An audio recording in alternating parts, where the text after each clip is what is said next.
everybody. We are back with another Jennifer Donnelly book. This is The Tea Rose. I have done the Winter Rose. I still need to read the Wild Rose, but the same issues that I had with the Winter Rose, I found in the Tea Rose, and while they are very, very good books, they're also very long books. And I need a little bit of a break from the things that are bothering me. That said, they are extremely well written. It's just, they're kind of heavy-handed sometimes, and the storytelling, I can't always tell what kind of narration it's supposed to have. Between this Tea Rose and Winter Rose, I liked the Tea Rose better. It was a little bit easier to swallow. I thought the first half was stronger than the second half. You probably get into the Wild Rose and just be missing things. When I read the Winter Rose, the main character is India, but one of the other point of view characters is a woman named Fiona. And Fiona is the main character of the Tea Rose. And in the Winter Rose, we learn two things about her. One, her mother was murdered by Jack the Ripper, which I was like, heck yeah, I can't wait to read the Tea Rose. And two, her family had essentially been destroyed because her father had been murdered by his employer. Her father was on the forefront of unionizing. He worked for a guy who owned his own tea company, and his employer didn't like the fact that Patty Finnegan was trying to unionize his employees. And so he had him killed. Now, Fiona was determined to bring that employer down. So I came into the Tea Rose with two expectations. One, getting a whole bunch of Jack the Ripper. And two, Fiona being out for blood and stopping at nothing to bring this guy down. Then when I got to the Tea Rose, that was the biggest disappointment for me. We did get a good bit of Jack the Ripper. I didn't feel let down by that. In fact, I was quite surprised. I didn't see it coming the way that Donnelly brought the Jack the Ripper thing full circle. The first half is essentially Fiona's life before both her parents die. And then the second half is her life after. And very little of that after is dedicated to her bringing down her dad's boss. In fact, she is so subtle about it that you don't even realize it's something that she wants to do anymore. If you read this book first, it's not that problematic. But if you read the Winter Rose first, it's kind of like, where's this girl that I have been set up to expect? To a very small extent, if we want to get very nitpicky, in the Tea Rose, she is determined to bring Burton down, the boss. I expected more from that subplot. Essentially what she does is, once she has her own money, she starts buying shares of his company with the intent of being able to then buy him out. That takes like 10 plus years for her to do. So I kind of wanted a little bit more from her in that scenario because she is such a smart, capable woman, a very strong woman. So I wanted her to just be a little bit more proactive. Let's actually just start from the beginning. Fiona is like upper poor. So her family is very working class. They kind of live hand to mouth, but they have more than a lot of people in their class.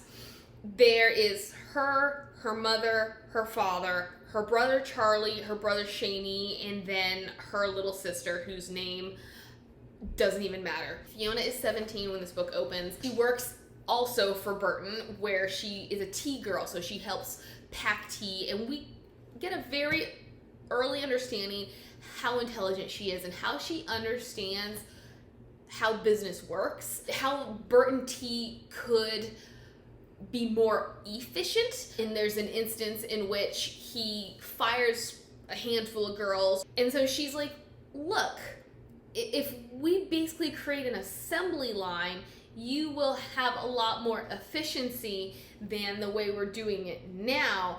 And he's like, that's great. And so her intent is for him to not fire these girls, but he's like, I'm still gonna fire them, but then I'm gonna implement your suggestion. She is also in love with this guy named Joe Bristow, who I was very familiar with because I had read The Winter Rose. That again is something that I was looking forward to. And I think this early introduction of them for me was a little bit of a letdown, because while I knew that they were lifelong friends, they've known each other since they were children, I kind of wanted a glimpse into the burgeoning aspects of their relationship. Rather, it was like they already liked each other and they'd already embarked on this relationship when the book opened. I kept expecting it to be like, we're friends, but I like him. Does he like me? And then feel it out that way. But instead, they were already at that point, so I felt like I missed something. They are going very fast in their relationship. And that's something that I noticed in Winter Rose, and it was still something that Donnelly did in the Tea Rose.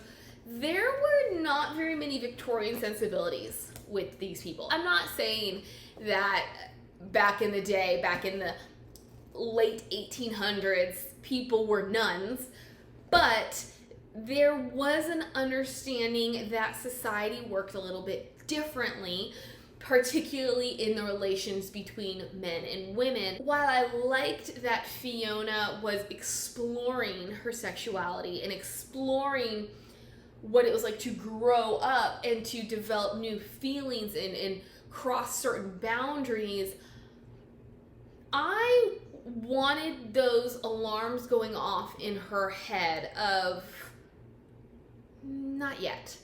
There were moments where she was like, my Catholic mother would be ashamed of me, my Catholic priest would be ashamed of me, but I didn't get the sense that she thought it was wrong. And what I mean is that is what people were taught, is that you do not do certain things before marriage. So I expected a little bit more guilt, more hesitancy, only because of that overemphasis of what was right and what was wrong. It could have been her social status, in that the people around her were prostitutes and working women and working men, and so maybe they didn't hold themselves to the same standard as like the upper class, perhaps. I don't know, but it was something that I missed from both of these books, is just this Victorian sensibility of like, maybe I should rethink what's going on here. I'm just not ready for this yet. I've been taught my whole life, no, no, no. In terms of world building, I thought that missed the mark a little bit. We also see this girl named Millie Peterson introduced. Millie Peterson started in the slums with them. Her dad had grown this like supermarket empire, essentially. He loses his wife. He's able to elevate himself and his daughter. And because he feels so bad about the fact that Millie does not have a mother, he gives her everything she wants. But Millie Peterson wants Joe. Joe wants Fiona. But Fiona and Millie have this underlying tension because they both know that they are rivals for Joe's affection. And here is where I start to have an issue with Joe. I know guys are oblivious, and truth be told, they can become dumb. I wanted Joe to acknowledge the fact that what Fiona was saying or what Fiona was seeing was valid. Or even I wanted Joe to be wrestling with his own conscience. I'm sorry, I cannot get that right. I know the difference between conscious and conscience, but whenever I say it, I can never get it right. Anyways, I wanted Joe to be wrestling with his conscience. I wanted him to know he wanted Fiona, but I wanted him to see Millie and be like, oh my gosh, it's hard to say no to that, but I have to say no to that. And for me, I think that would have made later events more effective, except for like the actual moment that I'm referring to, I thought that completely missed the mark and was the point where I was so anti-Joe. I didn't care. We have Millie Peterson, and we have this rivalry between the two girls, and then we have Joe basically telling Fiona, you're worried about nothing. You're being petty. She's not being petty. She can see the forest through the trees, and you cannot. But I wish there'd been more of that for Joe. And there was a moment, which is what surprises me in this whole scenario. Millie comes, and she's wearing her fancy attire that accentuates her very feminine figure. Joe is noted to be looking at certain aspects of her figure. For me, this was a great opportunity to expand Joe, because if he is not noticing Millie, then why is he noticing her attributes? I thought that he was kind of at odds with himself in many ways. We are also getting to see this whole union stuff going on with Patty, and Patty thinks that Fiona should join him in this venture, and I do not understand why she says no. Like, she and Joe want to open their own shop, and so they are saving. So except for the fact that unions were an unknown entity at this time, I don't quite understand why Fiona would think that it would be a waste of time, why it would not be beneficial to her. But in any case, then we see Patty going, and he convinces some of his co-workers to go to a union meeting with him. And he's like, look guys, I know it's dangerous. Let's just go and let's just listen.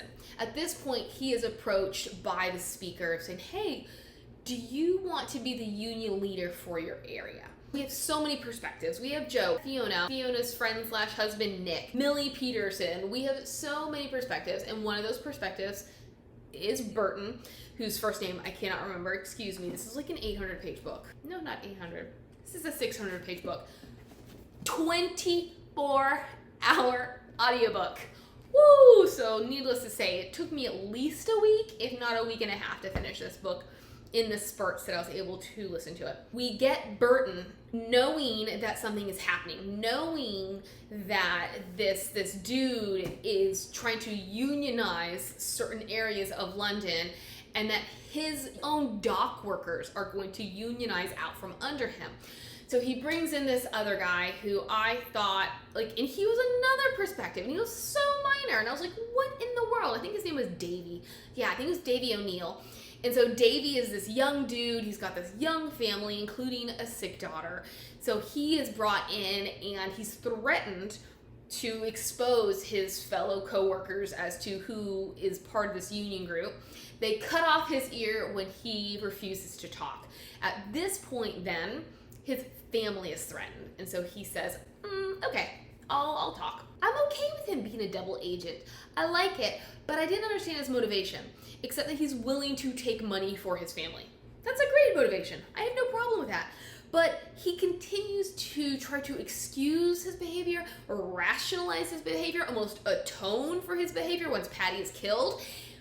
But he never tries to change his behavior. And for me, that was extremely problematic. He's wrestling with his conscience, but he's not wrestling with his conscience because he doesn't do anything about it. He continues to be a pawn for Burton. This is how Burton then knows that Patty is the leader of the gang. I was gonna say group, gang. Leader of the gang. The last we see is, we're gonna make an example out of him. So then all throughout this, we're also understanding that Jack the Ripper is wreaking havoc. And then we also have another perspective who he's an uncle figure to Fiona, and he's a police officer. So we're seeing him kind of come in and out, and he's giving us ideas as to Jack the Ripper and the effect he's having. Roddy, that's his name, is Roddy. I'm sorry, there's so many characters. I could have made a character list, but I have too many things to do. So if you like the way I do things, let me know. If you'd prefer that I were a little bit more organized, let me know. You'll forget all the character names too, so I don't think it's a problem. It does not explicitly tell you what happens to her parents. But because I'd read Winter Rose, he created this really great sense of mystique and suspense, because one, I knew Jack the Ripper was leading up to a tragedy in her own family, even though at the same time inside I was like, please don't, please don't, please don't, like maybe it'll change. And two, because I knew within very close proximity she was going to lose her other parent. Her dad dies first. There is an accident at work in which he is gravely injured and then he dies. With the loss of his income, they have to leave their home. Basically, that's where things start going downhill, because their home is a safe haven. It is a very healthy, like physically healthy environment. And then once they have to leave there, they downgrade their lodgings. The mother then, who has sunk into a very deep depression, which I understand, but at the same time, I didn't understand, only because she was so invested in her family, yet she was not able to bring herself to care one whit about them in the aftermath of her husband's death. I completely see why she takes such a 180, but at the same time, it felt like the easy way out for Donnelly to take so that she could then lead to the mother's death. She is unable to care for her family. Then the lodgings that they downgrade to means that she has to change her profession because she was a laundress and now there's no room for her equipment, which I was like, this is your livelihood.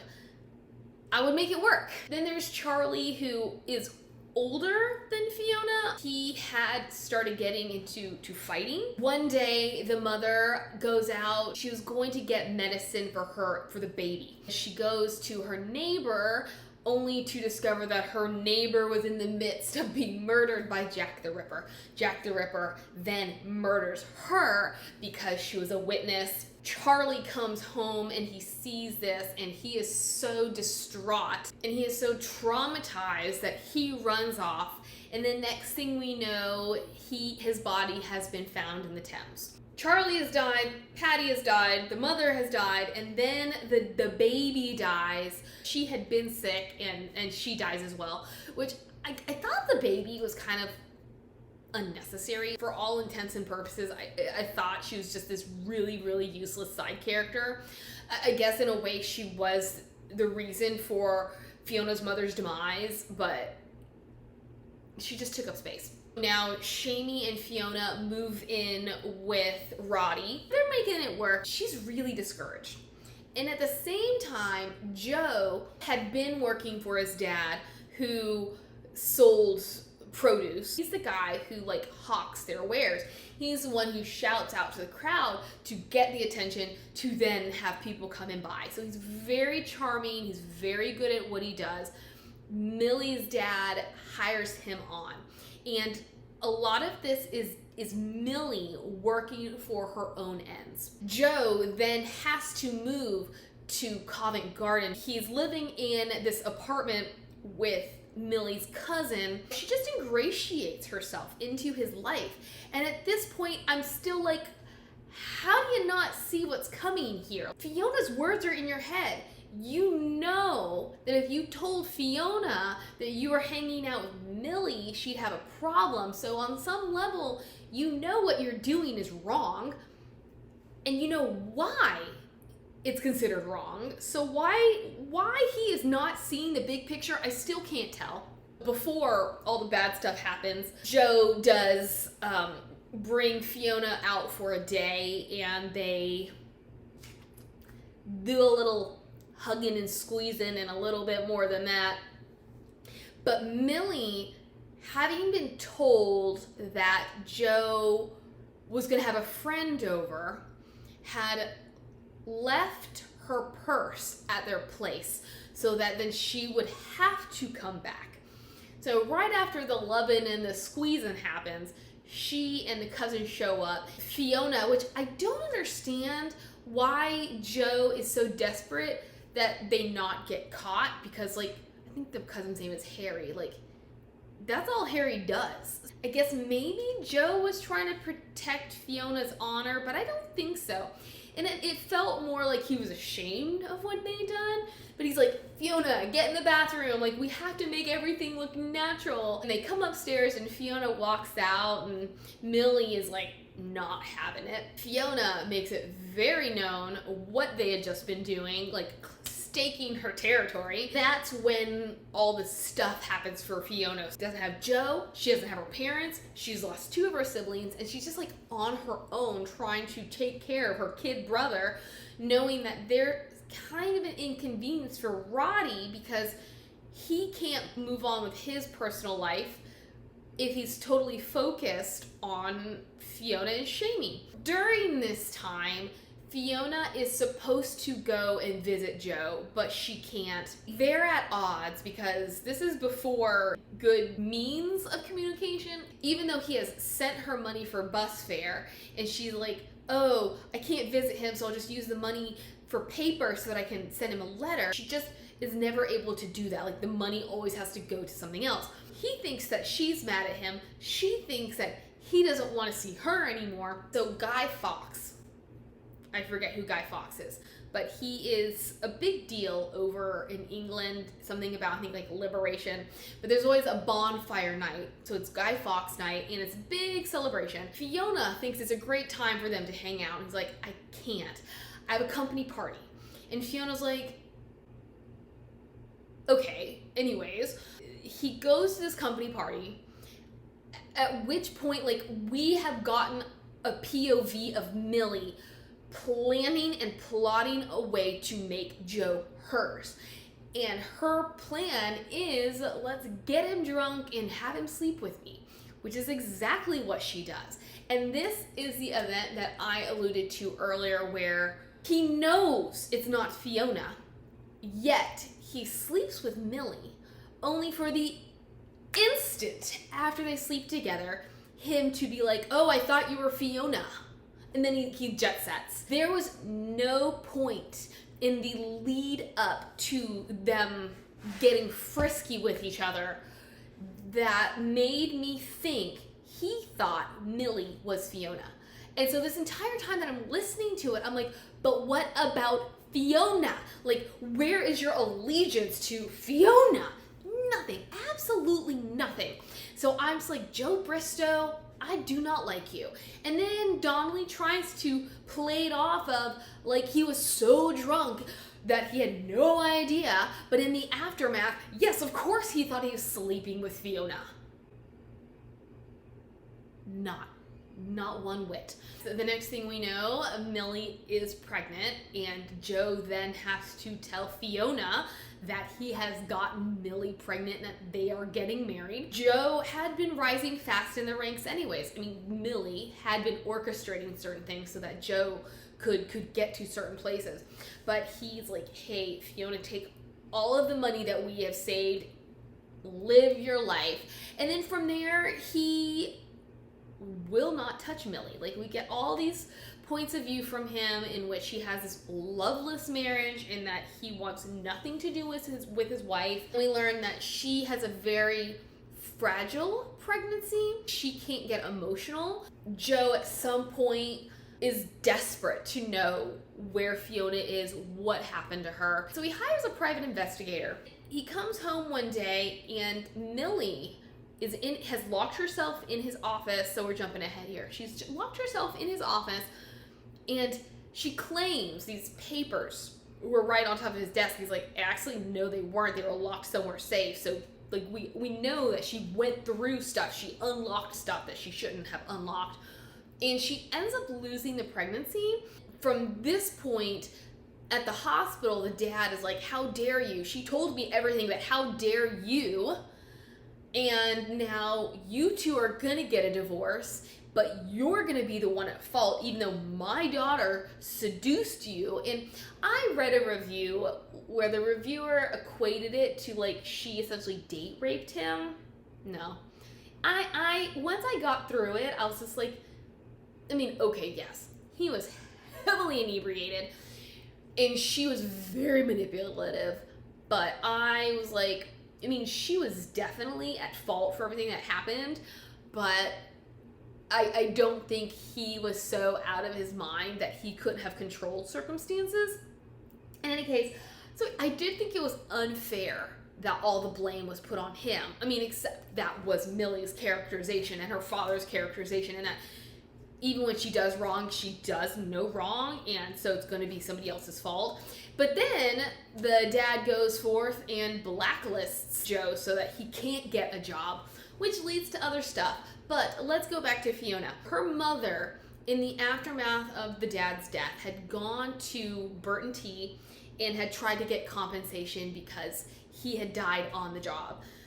Months and months and months later, after they basically became destitute, she receives a letter saying, it wasn't our fault. It was an accident. Your husband should have been more careful. Now Fiona is pissed. And so she says, I'm going to go to Burton T and I am going to get compensation. She gets there, she sneaks in, and she overhears a conversation between Burton and his head henchman. She overhears him talking about how they murdered her dad, how the accident was not an accident. She's discovered and she gets away, but so I thought this was funny. The same person who had talked about how Millie had essentially date raped Joe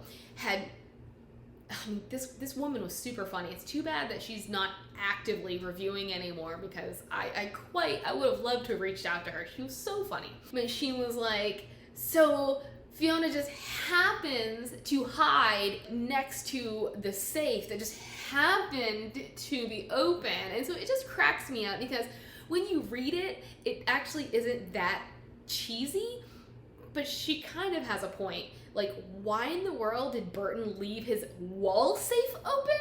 And I don't think it was like a small wall safe. I'm thinking something large, like something large enough that she can hide behind, like the open door. She has grabbed onto money, which she then throws at Burton in her attempt to get away. But I guess she also had stuck like 500 pounds in her pocket. She is running for dear life.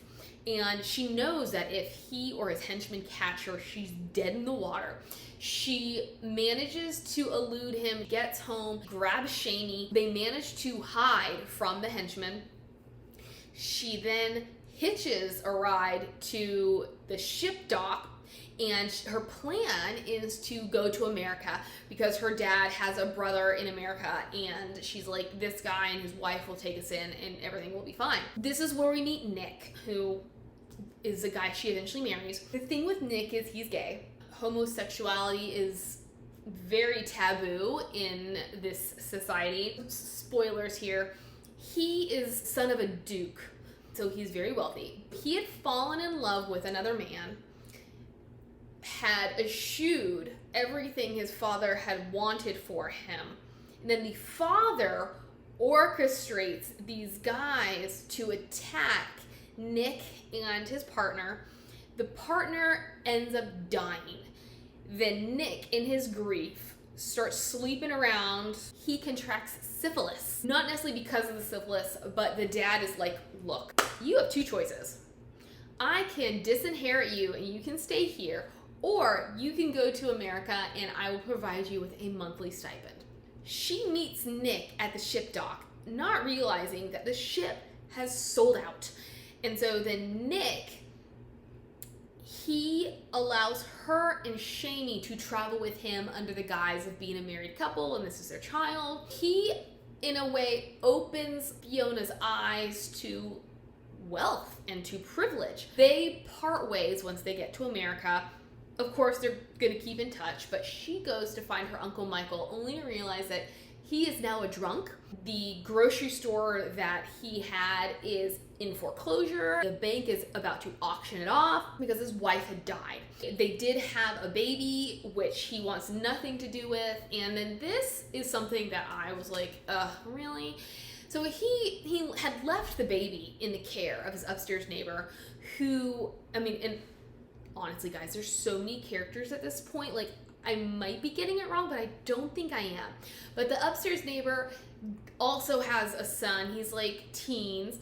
Her husband had died. She is Irish. Eventually, we learn that those two get married and have a family of their own, but I was like, did we really need to go there? She finds Michael.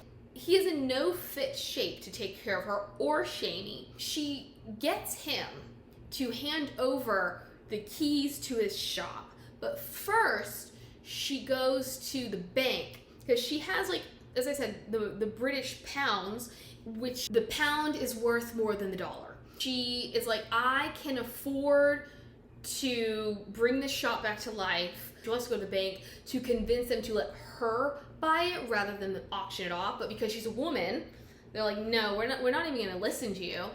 So she's on her way out and she encounters this really wealthy guy named Will. If she's 18 by now, he's like 40s, which, being close to that age myself, it's no longer as gross as it could have been at one point.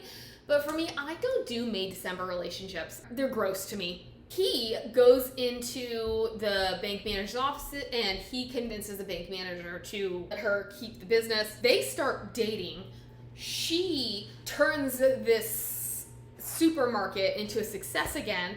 And then from there, she begins her own tea business because apparently Americans know nothing about tea. So this makes me giggle because when I first read Winter Rose, I read it because it's T-A-S. So capital T-A-S and capital T-E-A. So in my mind, it's Tas Tea. And I was like, what is this? This is the dumbest name I've ever heard. And then when I was reading that reviewer, she was like saying the same thing about how it's absolutely bothered her, only for me to be listening to the audiobook. And it's actually tasty, just, it's just a play on the word tasty. It's still kind of corny, but now that I know how it's actually pronounced, I don't think it's that terrible anymore. She becomes this tea mogul, helped along by Will because he's a millionaire. He gives her really good financial advice, very good business advice into how to become successful. He has grown children who are older than she is. He recognizes that they're probably gonna have an issue with him not only dating a woman so much younger than him, but dating somebody who is outside of his social status. And I just thought this is all really ridiculous. One, I could understand that Fiona, she's heartbroken. And she is trying to convince herself that she's no longer in love with Joe. So what is she gonna do? Rebound. But I thought they lacked all chemistry. I did not buy their relationship at all.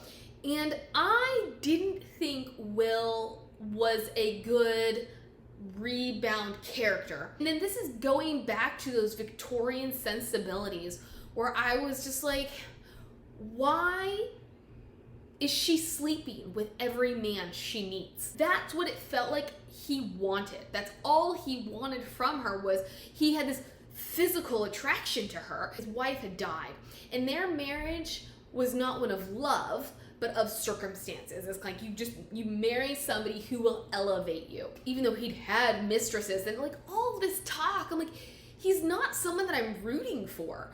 But it's like all I felt like he wanted was to get into her pants. He proposes to her. She basically says, let me think about it.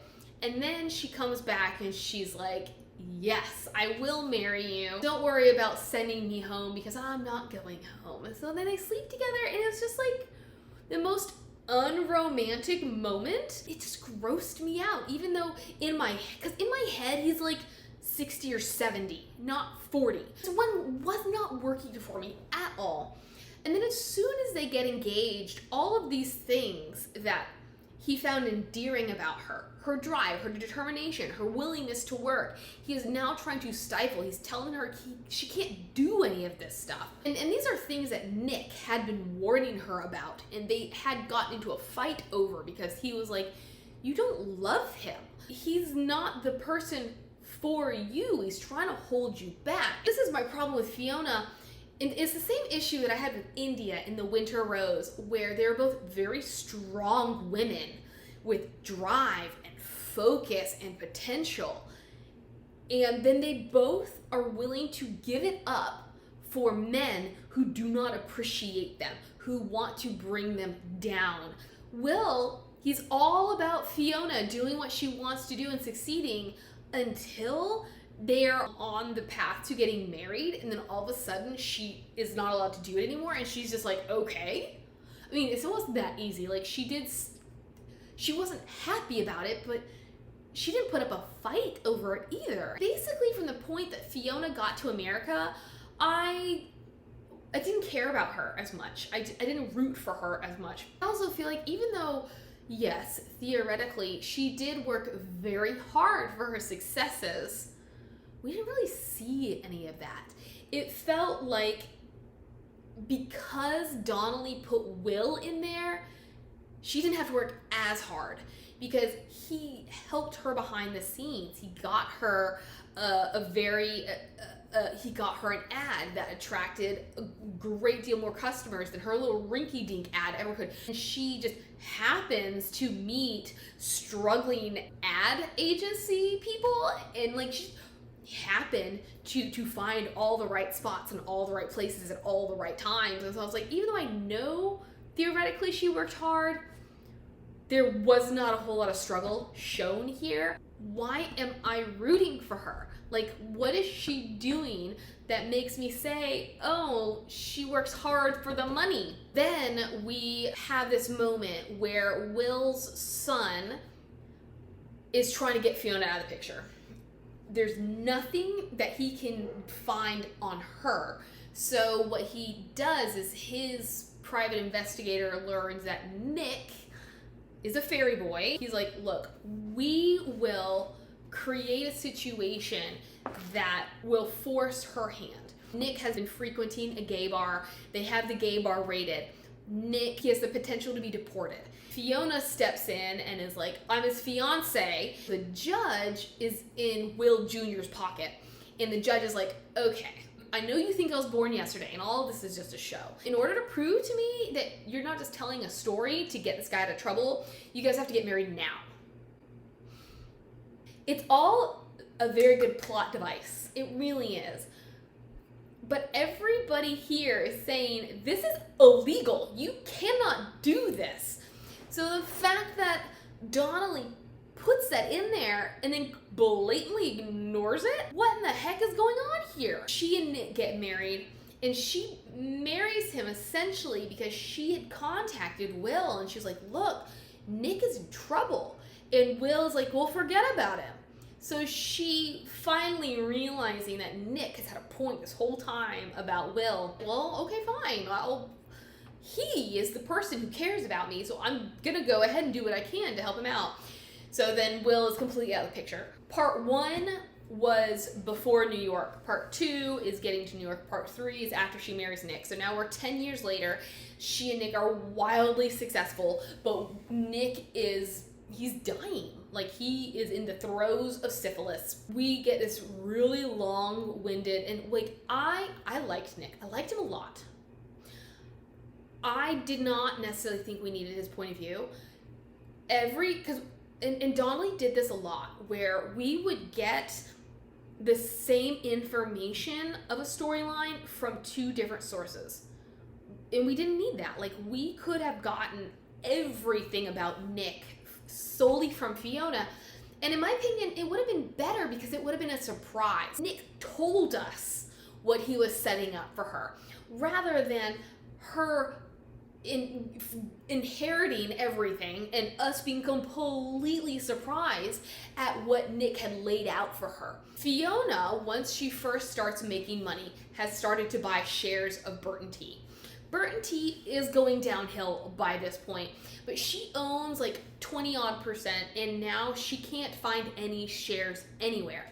Nick dies, and at the end of the very long-winded reading of his will, because Nick, knowing that his dad would try to take everything, had given very clear, specific instructions as to how things should be meted out so that his dad has no room to take anything. It just so happens that his dad had been in cahoots with Burton, because Burton, something about stock market and shares and retaining majority, he had sold his shares to Nick's dad, who had bought them as a member of the private sect, but they had put them underneath Nick's name because he is the head of a bank. He owns a bank. This way, things can't get tracked back to him and things can't look illegal. Now she's like, with his shares and with my shares, I own 52% of Burton T. So then we go into this very, very long-winded battle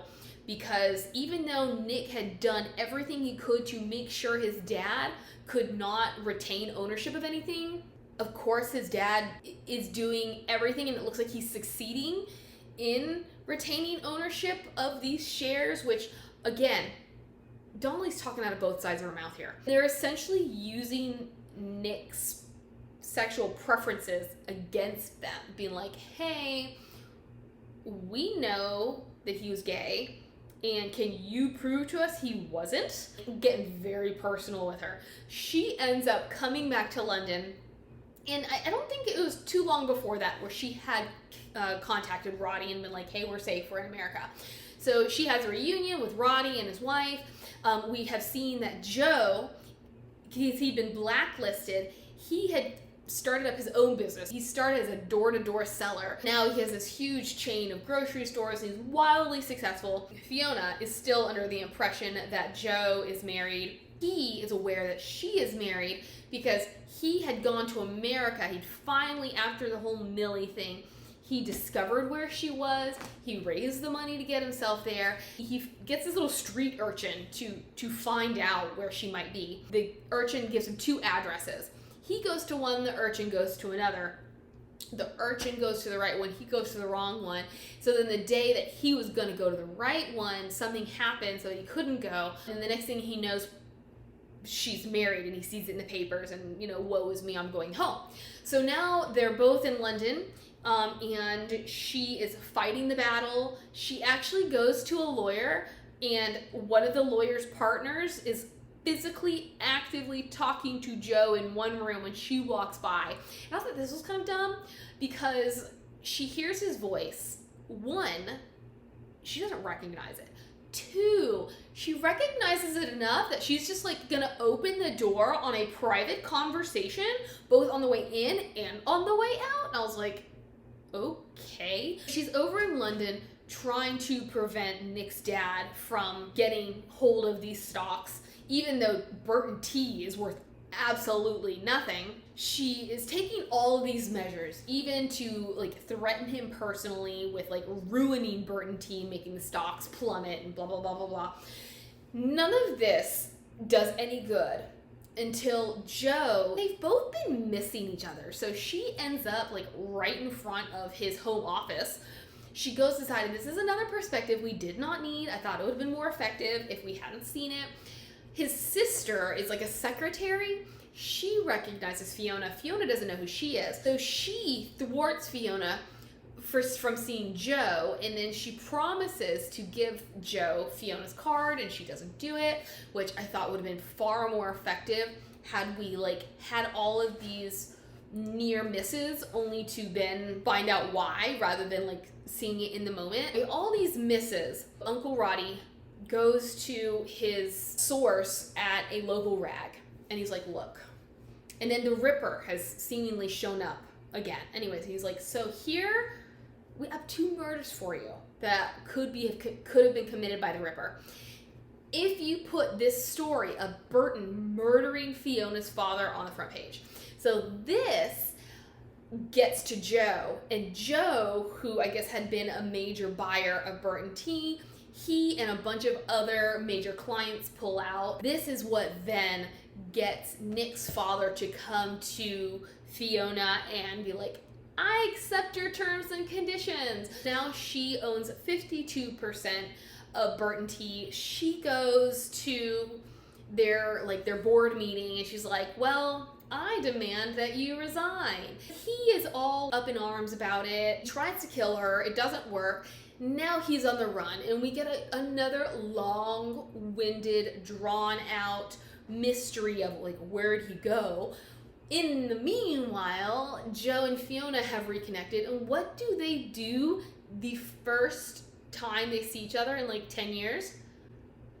A little hanky-panky. Oh my, keep in your pants, girl. Is there no air of mystery with you? Like, you haven't seen this guy in forever, and I love that you guys have still been harboring feelings for each other, but like, I am so not Team Joe. I want you to make him work for it, and you're not.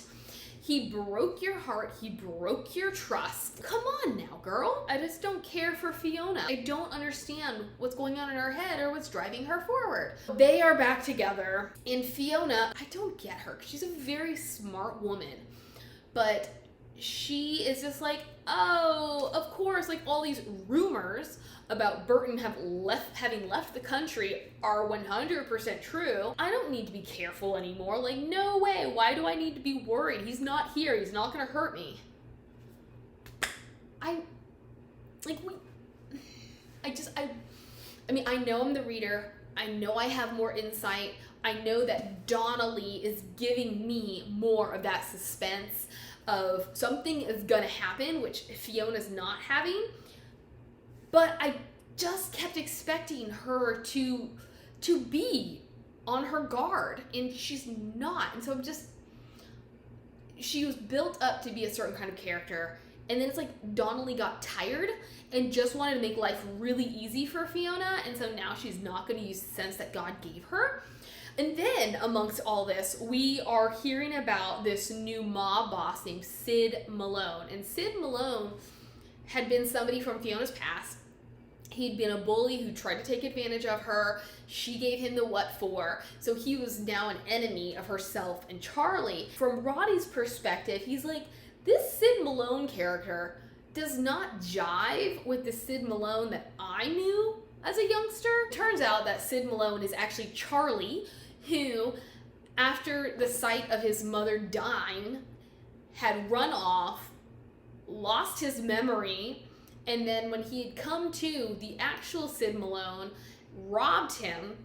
They got into a scuffle. He accidentally killed Sid, threw him into the river. Charlie had forgotten to take his stuff back, so this is why when the body was identified, they thought it was Charlie. And Charlie, who was too afraid about not being believed that it was an accident, like never fessed up and just took on Sid's persona.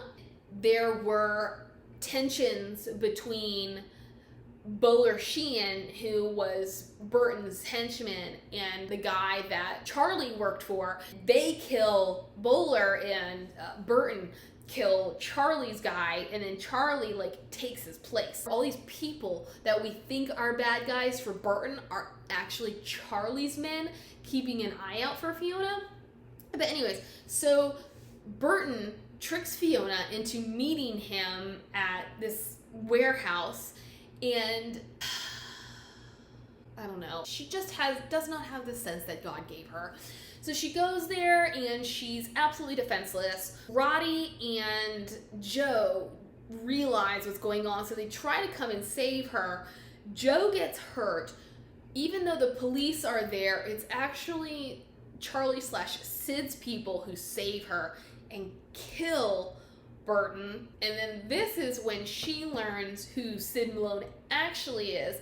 But Sid/Charlie is like, don't make me feel guilty for my lifestyle. You chose your path, I chose mine. Leave it alone. Do not come and search for me. Which is then what we get to in The Winter Rose. And I was waiting for that this whole book. I was like, when are we gonna get to this point? And that is something else that Donnelly, far too much happens in these books. Like, they're so well done. Like, as much as it seems like I'm lambasting this book, it was quite good. Like, I could not wait to be able to listen to it again, but so much happened that we didn't necessarily need, or it just was so minor that I didn't understand why we had put it in there, especially because this book it could have been so much thinner and so much tighter if we hadn't had all that stuff in there. Burton dies, Charlie is in the wind, Fiona and Joe marry, and then the plan is to split their time between New York and London, and that's essentially where we leave off. There we go. Have you read The Tea Rose? Have you read The Winter Rose or The Wild Rose? I will continue to say Donnelly's strength is in her historic fiction, so be careful what you read of hers, and I will see you later. Bye!